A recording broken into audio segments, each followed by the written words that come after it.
अस्सलामुअलैकुम। I hope आप लोग सब ठीक ठाक होंगे। आज की वीडियो बहुत क्विक सी है, छोटी सी वीडियो है, बस मैं आपके साथ शेयर करना चाह रही थी कि घर पे आप आराम से कोकोनट मिल्क कैसे एक्सट्रैक्ट कर सकते हैं। काफ़ी ज़्यादा इजी है, बहुत क्विक प्रोसेस है। मुझे असल में एक वीडियो के लिए चाहिए था ये। मैंने यहाँ पे आसपास के जनरल स्टोर में काफ़ी ट्राई किया तो लोकल मार्केट में मुझे नहीं मिला, और जहाँ मॉल्स वगैरह में या सुपर मार्केट्स में मिल रहा था वहाँ पर कुछ ज़्यादा ही एक्सपेंसिव था। तो इसलिए मैंने कहा खुद करते हैं, ईजी प्रोसेस है, आराम से हो जाएगा। तो मैंने कहा मैं आपसे शेयर भी कर लेती हूँ साथ के साथ, ताकि आगे और लोगों की हेल्प हो जाए। तो आपको इसके लिए सबसे पहले चाहिए होगा एक अदद कोकोनट। नारियल आपको इजीली, वैसे ये रोड वगैरह पे पर सामने चौक वगैरह होती हैं फेमस आपके इलाके के, वहाँ पे आपको आराम से ही मिल जाएगा। और आपने बस एक काम ये करना है कि वहाँ से इसका जो मेन ऊपर वाला हार्ड वाला जो छिलका होता है ना, वो तरवा के लाना है, जो काफ़ी सख्त सा होता है, क्योंकि वो घर पर उतारना बहुत मुश्किल काम होता है। हाँ जी, तो आपने लेना है नारियल, और उसको मैं एक अदद नाइफ़ यानी कि एक अदद छुरी की मदद से इसमें पहले मैं होल बनाऊँगी। आप अगर इसके अलावा आप स्पून भी ले सकते हो। इसके अलावा अगर आप कोई चीज़ आपके पास है धार वाली, या जो आप देख सकते हो जिससे इजीली इसमें होल बन सकता है, आप वो भी यूज़ कर सकते हो, बट यहाँ पे मैं छुरी यूज़ कर रही हूँ। अच्छा, यहाँ पर मैं डाल के इसका होल बनाऊंगी, गोल गोल घुमाऊंगी, क्योंकि देखिए इसमें से निकलना है कोकोनट वाटर। तो अगर आपने बेदहानी में डायरेक्ट काट दिया तो सारा इसका पानी जो अंदर से वो ज़ाया हो जाएगा। इसलिए सबसे पहले आपको उसमें होल बनाना होगा। पहले हम इसका कोकोनट वाटर एक्सट्रैक्ट करेंगे, उसके बाद हम इसका मिल्क एक्सट्रैक्ट करेंगे। अच्छा, यहाँ पर मैंने होल बना लिया है। अब मैं इसको ग्लास में पोर कर लेती हूँ। ये देखें, यहाँ से ग्लास में पानी निकल रहा है। सच में बहुत मज़े का टेस्ट होता है इसका, मुझे पर्सनली बहुत पसंद है, काफ़ी रिफ़्रेश लगता है।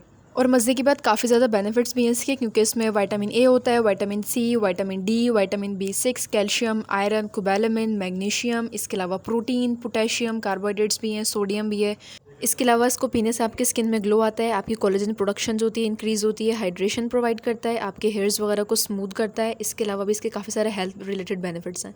सो now coming back to the extraction of milk. अब मैंने यहाँ पे सारा पानी इसमें से निकाल लिया है। अब हमें क्या करना है, मैं इसमें इस कोकोनट को बीच में से कट करना है, यानी कि सिंपली इसका एक टुकड़ा काटना है। अच्छा, टुकड़ा काट लिया यहाँ पे। अब हमें क्या करना होगा, हमें इसको ग्रेट करना है। हाँ जी, तो ये मेरे पास हैंडी ग्रेटर है, यहाँ से मैं आपको ग्रेट करके दिखा देती हूँ। बस आपने ग्रेट करते हुए एक चीज़ का ध्यान रखना है कि आपने इसको ना ब्राउन वाले पार्ट से, यानी कि हार्ड वाले पार्ट से ग्रेट नहीं करना, बल्कि जो अंदर की तरफ से सॉफ्ट वाला पार्ट है ना, जो कि सफ़ेद वाला पार्ट है, वहाँ से हम इसको ग्रेट करेंगे। हाँ जी, तो जैसे पूरा ग्रेट हो जाता है मैं आपको दिखा देती हूँ। जी, तो ये देख लें, यहाँ पर मैंने अच्छा खासा ग्रेट कर लिया है। वैसे इतना ज़्यादा नहीं है, काफ़ी कम है, क्योंकि मुझे आज के लिए काफ़ी थोड़ा चाहिए। मुश्किल मुझे 2 से 3 टेबल स्पून चाहिए, तो इसलिए मैं कब निकाल रही हूँ। मैं ज़्यादा निकाल के रख लूँगी तो फिर फ़ायदा नहीं होता और फ्रेश नहीं रहता है वो। तो इसलिए जितना आपको रिक्वायर्ड हो आप उतना ही ग्रेट करें। फ़िलहाल यहाँ पर मैंने इतना कर लिया है। अब मैं आपको दिखाती हूँ आगे का प्रोसेस। हाँ जी, तो यहाँ पर मैंने एक अदद फैब्रिक ले लिया है, छोटा सा कपड़े का टुकड़ा है ये, आपके पास जो भी अवेलेबल हो आप ले लें, बट वैसे रिकमेंडेड यहाँ पे मलमल का कपड़ा है। अच्छा, अब यहाँ पर जो हमने ग्रेट किया है ना, हम ये सारा इसके अंदर पोर करेंगे और इसको निचोड़ लेंगे। सिंपल, बहुत इजी है, बहुत क्विक है।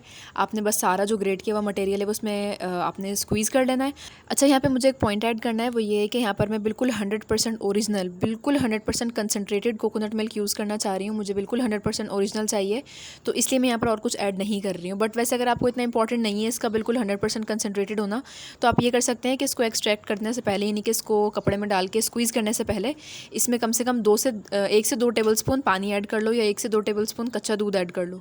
फिर आप इसको निकालेंगे तो ये ज़्यादा ईजिली एक्सट्रैक्ट हो जाएगा और काफ़ी अच्छा और स्मूथ टेक्सचर आएगा इसका। लेकिन दरअसल मुझे यहाँ पे एक रेमेडी के लिए चाहिए, तो मैं इसलिए चाह रही थी कि बिल्कुल मुझे 100% ओरिजिनल मिले, बिल्कुल ऑथेंटिक मिले, इसलिए मैंने यहाँ पे कुछ ऐड नहीं किया। बट आप कर सकते हैं, कोई मसला नहीं है। हाँ जी, तो ये देख लें, हमारे पास कोकोनट मिल्क एक्सट्रैक्ट हो चुका है। मैंने सारा स्क्वीज़ कर लिया अच्छे से, और काफ़ी ज़्यादा रीज़नेबल है ये, क्योंकि आपको 200-300 का ये नारियल मिल जाता है, और आप इसको पूरा स्क्वीज़ कर लो तो अच्छी खासी क्वांटिटी आपके पास आ जाएगी। बल्कि जो मार्केट में मिल रहा है वो तो 700-800 तक का है, और प्लस आपको ये भी नहीं पता होता कि वो 100% ओरिजिनल है भी या नहीं। सो काफ़ी ईजी सी प्रोसेस था, काफ़ी क्विक सा था। आई होप आपको अच्छा लगा होगा। काइंडली चैनल को सब्सक्राइब कर दीजिएगा एंड वीडियो को लाइक कर दीजिएगा। अल्लाह हाफिज़ and please take care of yourself.